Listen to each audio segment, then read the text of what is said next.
नमस्कार मित्रांनो. तर तूही रे माझा मितवा या मालिकेच्या 18 मेच्या एपिसोडमध्ये छान ट्विस्ट बघायला मिळतोय. आणि ट्विस्ट असा असणार आहे की ईश्वरी ऑफिसमध्ये अर्णवच्या मित्रांकडे सगळीकडे अर्णवची चौकशी करते, पण अर्णवचा पत्ता कुठेच लागत नाही. ईश्वरी शिर्केंना बोलवून घेते. ईश्वरी शिर्केंना विचारते, शिर्के काही माहिती? शिर्के म्हणतात, त्यांची गाडी सोडली तर त्यांची काहीच माहिती मिळत नाही आहे. ईश्वरी म्हणते, मला तेच कळत नाही आहे, अर्णव सर त्यांची गाडी सोडून गेले तरी कुठे?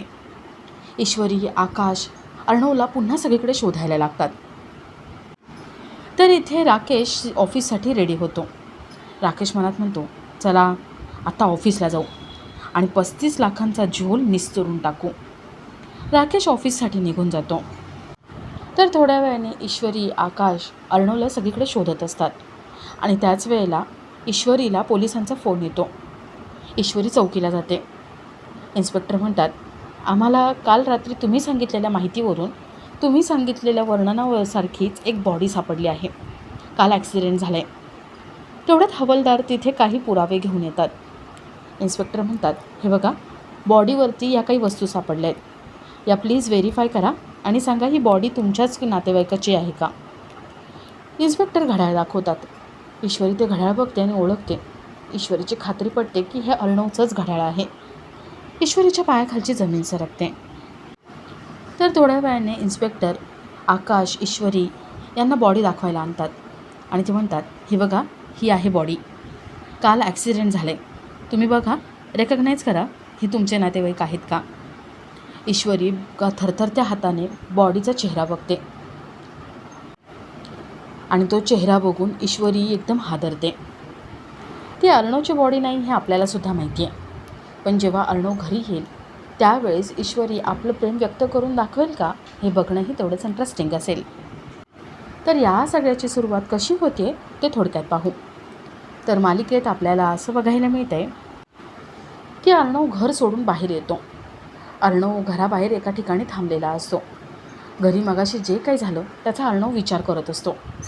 आपले बाबा इतक्या वर्षांनी येतात काय आणि घरामध्ये राहून ते चोरी करतायत काय? अर्णवचा या सगळ्यावर विश्वास बसत नाही. तो खूपच कन्फ्यूज असतो आणि तिथेच उभा राहून बराच वेळ विचार करत असतो.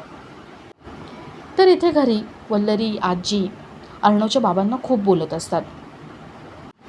आजी म्हणतात, अंजली, वल्लरी, तुम्हाला गाठोड्यामध्ये दागिने सापडले, पैसे सापडले, तर कशाला अर्णवला सांगायला गेलात तुम्ही? राहू द्यायचं होतं ना. हा माणूस काय दागिने घेऊन पैसे घेऊन निघून गेला असता. आपल्या डोक्यामागचा ताप तरी गेला असता. अर्णव आज घर सोडून गेला आहे ते या माणसामुळे. कळते का तुम्हाला काय होतं आहे ते? अर्णवच्या बाबांना हा अपमान सहन होत नाही. ते म्हणतात, बाद झाला, खूप अपमान करताय तुम्ही माझा. मी इथे थांबलो आहे ना हे फक्त ईश्वरीने शपथ घातली म्हणून. नात्यांचा मान ठेवण्यासाठी मी इथे थांबलो आहे. वल्लरी म्हणते, वा वा वा वा, नात्यांचा मान? जेव्हा नात्यांचा मान ठेवायचा होता ना तेव्हा ठेवला नाही आणि आता आलेत मोठे नात्याचा मान ठेवायला. राकेश पुढे येतो. राकेश म्हणतो, प्लीज भांडू नका. आता परिस्थिती काय आहे? अर्णव सर आपल्याला आजच्या आज सापडले पाहिजे. उद्या महत्त्वाची मीटिंग आहे. वल्लरी म्हणते, जावई बापू, तो आत्ता ना उद्या सापडेलच. आकाश त्याला शोधायला गेला आहे. पण मला भीती याचीच वाटते की हा माणूस आज चोरी करतोय, उद्या अजून काहीतरी करेल. दिवसेंदिवस हे वाढतच जाईल, त्याचं काय करायचं? ईश्वरी पुढे होते. ईश्वरी म्हणते, बास हा, बाबांना आता कोणी काहीही बोलायचं नाही आहे. मला माहिती आहे बाबांनी चोरी केली नाही. कोणीतरी मुद्दाम या सगळ्यामध्ये त्यांना अडकवण्याचा प्रयत्न करते. पण एक लक्षात ठेवा, हे जे कोणी करतं ना त्याला मी लवकरात लवकर शोधून काढेलच. वल्लरी म्हणते, अरे वा, छान बोलतेस तू. म्हणजे तुला काय म्हणायचं आहे, आम्ही चोरी केली? एक काम कर, आता आहे ना CCTV कॅमेरा लाव सगळीकडे आणि ठेव आमच्यावरती लक्ष.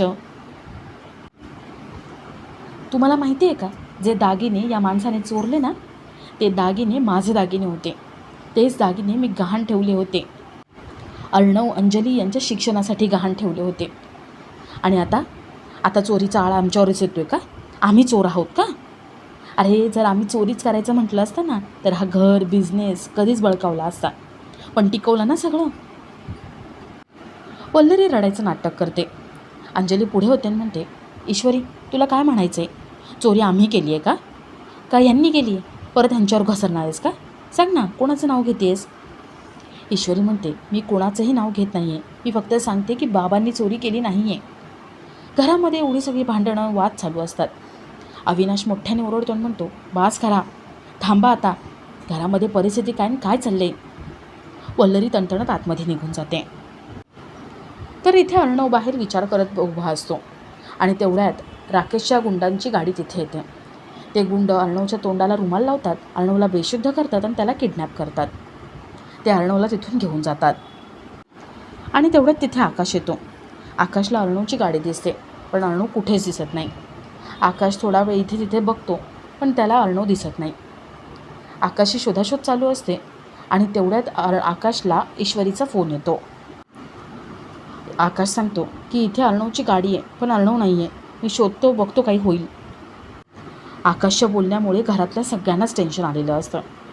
सगळे हादरतात आणि टेन्शन घेऊन आता अर्णवला कुठे शोधायचं या विचारात असतात. तर इथे वल्लरी आपल्या रूममध्ये येते. वल्लरी म्हणते, या माणसाला घरातून हाकलायचा एक चांगला चान्स होता, पण त्या ईश्वरीने शपथ घातली आणि त्याला घरात ठेवून घेतलं. पण मला एक कळत नाही, मी फक्त दागिने ठेवले होते, ते पैसे आले तरी कुठून? म्हणजे रमाकांतने खरंच चोरी केली का या घरातलं कोणीतरी मुद्दाम ठेवले, म्हणजे त्यांना अडकवण्याचा प्रयत्न केला आहे? याचा अर्थ कोणीतरी माझ्यासारखंच हे सगळं करायचा प्रयत्न करते. पण कोण करत असेल? वल्लरी विचार करत असते. कोणाला रमाकांत या घरामध्ये नको आहे, रमाकांतला हाकलून लावायचं याचा विचार करते. तर इथे हॉलमध्ये सगळे टेन्शनमध्ये असतात आणि तेवढ्यात राकेशला आपल्या गुंडांचा फोन येतो. राकेश असं दाखवतो की ऑफिसमधून फोन आहे आणि तो फोनवर बोलण्यासाठी किचनमध्ये जातो. राकेश आपल्या गुंडांना म्हणतो, सारखा सारखा फोन करू नका. काय झाले? ते गुंड सांगतात की अर्णवला बेशुद्ध करून आम्ही ठेवले आहे. राकेश म्हणतो, हे बघा, पुढचे 24 तास तो तुमच्या ताब्यातच असला पाहिजे. 24 तासानंतर त्याला सोडायचं. राकेश फोन ठेवतो आणि मनात म्हणतो, आता या 24 तासामध्ये मी जो झोल करून ठेवला आहे तो सगळा हिशोब मला निस्तरावा लागेल. राकेश विचार करत हॉलमध्ये येतो. आजी त्याला सांगतात की अंजली आतमध्ये गेली, तू पण आतमध्ये जा, बाळाकडे लक्ष ठेव. राकेश आतमध्ये जातो. राकेश मनात म्हणतो, दागिने कुठून आले असतील? पैसे तर मी ठेवले होते. याचा अर्थ घरामधल्या कोणाला तरी तो रमाकांत नको आहे. कोणीतरी टफ कॉम्पिटिशन देते मला. पण जाऊ देत, आता माझ्याकडे 24 तास आहेत. या 24 तासामध्ये आता अर्णवने जी मीटिंग ठेवली आहे, 35 लाखांचा झोल झाले त्यासाठी, त्या मीटिंगची वेळ निघून जाईल आणि त्यानंतर मला वेळ मिळेल अकाउंटमधला झोल निस्तरायची. ठीक आहे, 24 तासात मी करेनच सगळं. राकेश हे उद्या सगळं कसं निस्तरायचं या विचारात असतो. तर इथे ईश्वरी, अविनाश अर्णवच्या टेन्शनने अर्णवचा फोन लागत नाही आहे, तो कुठे सापडत नाही आहे म्हणून पोलीस चौकीमध्ये कंप्लेंट नोंदवतात. तर इथे अर्णवला बांधून ठेवलेलं असतं. दुसऱ्या दिवशी अर्णवला शुद्ध येते. अर्णव आपले हातपाय मारत असतो आणि गुंड त्याचे हात पाय बांधून ठेवतात, त्याचं तोंडही बांधून ठेवतात आणि त्याला तिथेच बसून राहायला सांगतात. घरातले सगळे फार टेन्शनमध्ये असतात. अर्णवला शोधण्यासाठी, अर्णवसाठी देवाकडे ते सगळे प्रार्थना करतात. आणि आपला आजचा हा भाग इथेच संपतो.